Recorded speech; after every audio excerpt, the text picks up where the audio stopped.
What's up, wrestling fans? Welcome to episode number 306 of the Smark Out Moment Smack Talk podcast. This is the Hot Tags edition of the week. I'm, of course, your host, Tony Mango, and today I'm going to be breaking down a very slow news week worth of the typical rumors, gossip, news, current events, and pretty much everything that's gone down in the world of professional wrestling over the past couple of days. And as I mentioned, it is a pretty slow news week, so it's going to be a pretty short episode. But nonetheless, let me know what you guys think about these topics in the comments section below. Only 5 stories to talk about here, and there's not too much information on really pretty much any of them. But let's just get a couple of them out of the way and talk about the biggest one last. The situation with the Global Wrestling Network, which, if you don't know what that is Impact's answer to the WWE Network. It's a little bit tricky. They've launched the network, but it's only like a 30-day trial right now for free, and they don't seem to want to give anybody any real solid information about exactly what they're doing with like the price range, and a lot of people are saying that they're coming across this security message when they click onto the website, and that it's just kind of like a generic WordPress website. So I don't think it's really got a lot of clout behind it. It didn't really to begin with anyway, because it is an Impact Wrestling related product. So that's something to be a little bit skeptical of to begin with. But a lot of people are saying that it seems like it could be an easy security breach. So if your passwords are for that, I would definitely suggest using a different password for everything else. But I am not going to be signing up for it, of course.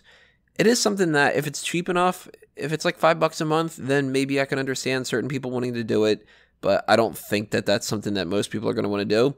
And if it's not going to cost them a whole lot of money, then maybe they get a little bit of extra revenue just by capitalizing on the tape library. And it's something somewhat decent that they could do. But still, if WWE Network is struggling as much as they struggle now and again, you got to imagine the Impact thing is not going to work out all that well. Another story that this is a pretty quick one. A fan tried to steal the WWE Championship from Jinder Mahal at a live event in Pueblo, Colorado the other day. He ran and just tried to grab it real quick. So security tackled him. No real big story there, but I like to report on these because I find them pretty funny, even though it's not a good idea to try any of that kind of stuff, but it's still funny that people are stupid enough to be able to do it. And he didn't steal it. Neither did Shinsuke Nakamura steal it at Hell in a Cell this past week. But if you want to check out my opinions about Hell in a Cell, go back and listen to the post-show on that one, or check out all the freaking articles that I've written about it. I've written and talked about it enough. Another quick kind of thing here, I usually like to give you my see it or skip it for whatever the most recent thing on the network was. And this was another episode of Story Time, Agree to Disagree, Season 2, Episode 4.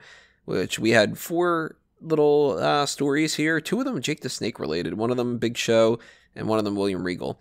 They were actually pretty funny. I would say that this is one of the see it ones. For Jake the Snake's first story was about how he got the Jake the Snake name. And that one really wasn't a strong opener. Big Show had a story about riding with Paul Heyman and his crooked finger and just kind of oddities when it came to that. Again, not really the biggest seller out of the whole bunch, but this is kind of like what the movie 4 Rooms is like. The first room, well, all right, backstory. 4 Rooms is a movie where it's 4 separate short stories that are all linked together because the main characters in all 4 of them, and they kind of follow a little bit of the same continuity, and they all do eventually get continuity.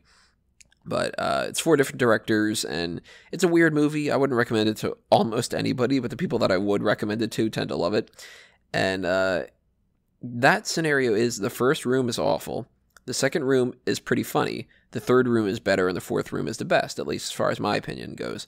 And in this scenario, it was the exact same thing. First story, meh, not that great. Second story, a little bit funnier. Third story, much funnier. That one was William Regal talking about how he and Tajiri just hate each other, and Tajiri's weird because Tajiri is afraid of spam, apparently. And the fourth room, or the fourth story, as far as this goes, is another Jake the Snake one that's about DDP having Jake the Snake live with him for a little bit, and that he lost the snake in the house. So, not want to spoil out absolutely everything. I say you should give it a chance, check it out if you can.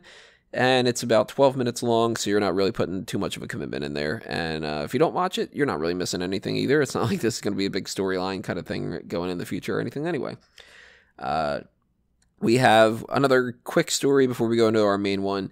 And this quick one is that Shayna Baszler has officially joined the WWE roster. She reported to the Performance Center the other day and has basically gotten everything, got the ball rolling. So we have a little bit more confirmation now that the 4 Horsewomen match is a possibility, because now Shayna Baszler is actually totally in the WWE family. We know Ronda Rousey has been talking a lot about a potential match with Charlotte, and it seems like Jessamine Duke is probably in. And then I can't remember her other name, the one that's married to Roderick Strong. She obviously has a little bit of a tie into the company because she's married to an NXT superstar. So I'm still saying Charlotte wins that title at some point pretty soon, maybe Starrcade, maybe sooner than that. And then you get her holding that championship, and she and the other 3 horsewomen wrestle those 4 at WrestleMania. I still think it's going to happen.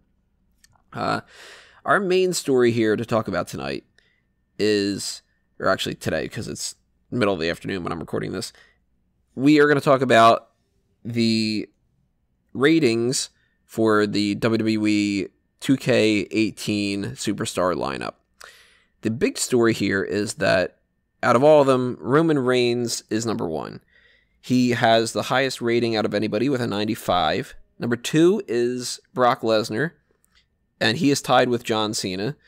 Then we have Finn Balor at 92, which I can't imagine Finn Balor being the 3rd highest ranked. That seems weird to me, and I would put him, looking at the list, I mean, we've got at the 10th spot is The Undertaker at 89. Braun Strowman is 88 at the 12th spot.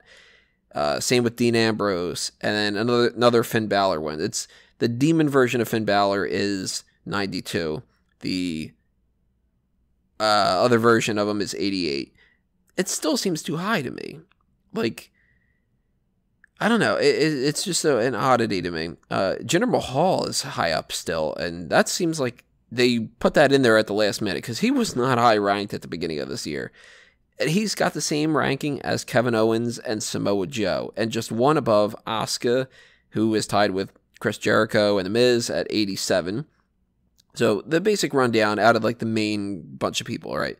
I mentioned Roman Reigns at the top, then it's Lesnar and Cena, then we've got Finn Balor in the demon mode, Goldberg and Seth Rollins underneath that, AJ Styles and Randy Orton underneath that, Shinsuke Nakamura is on par with The Undertaker and Triple H, then Braun Strowman, Dean Ambrose, Finn Balor, Jinder Mahal, Kevin Owens, and Samoa Joe. They're all grouped together.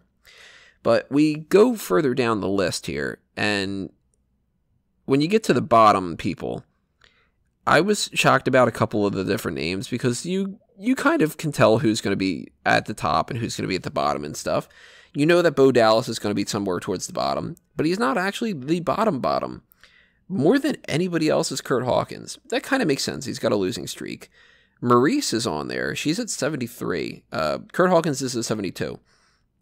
Enzo is at 74. Kalisto, Enzo and Alicia Fox are at 74. Kalisto is at 75. And he's with Dana Brooke and Emma and Aiden English, Bo Dallas. You got R-Truth and Goldust at 76. Eric Rowan at 76. That seems pretty low to me a little bit. But, if you think about it in proximity to certain other people, should he really be that much lower than a Zack Ryder, who is at 81? Or should he be 2 notches lower than Curtis Axel, who's at 78? That's what's weird to me. Curtis Axel seems like he should be a little bit lower to me. But overall, you got jobbers at the bottom, you got mid-carders in the mid-card, and you got main eventers in the main event. Some people are higher up than I think that they should be, like Heath Slater and Rhino are higher up than they should be in my mind. But this is WWE's take and 2K18's take, and I can't really argue too much with a lot of them. Roman Reigns being at the top makes sense. He is their top priority. And Brock Lesnar and John Cena being right underneath there, that makes sense too. So Not the biggest surprise in the world, but at the same time, it's not going to make a whole lot of people happy because they probably don't like the idea that Roman Reigns is at the top. But that's the reality of WWE that we're in right now. Anyway, those are the hot tags of the week. Make sure you let me know again what your thoughts are in the comments below. Tell me what you think, whether you agree or disagree with my opinions, and make sure that you hit that subscribe button and ring that bell for notifications, because the next couple of things that are going to be coming up are going to be the Sporkle quizzes for tables matches, ladders matches, and chairs matches. I recorded them a couple of weeks ago, actually. So they'll be coming up on Thursday afternoon. And if you want to follow us on Facebook and Twitter at SmarkoutMoment, then you can do that as well for notifications of everything that's going on in the future, because that also includes the website's content. But you're not going to get that on the YouTube notifications. And we always have stuff on the website every single day, and that's something to keep in mind too. So again, thanks for listening, everybody. This is episode 306. I'm Tony Mango. This has been another Smark Out moment, and I'm being counted out.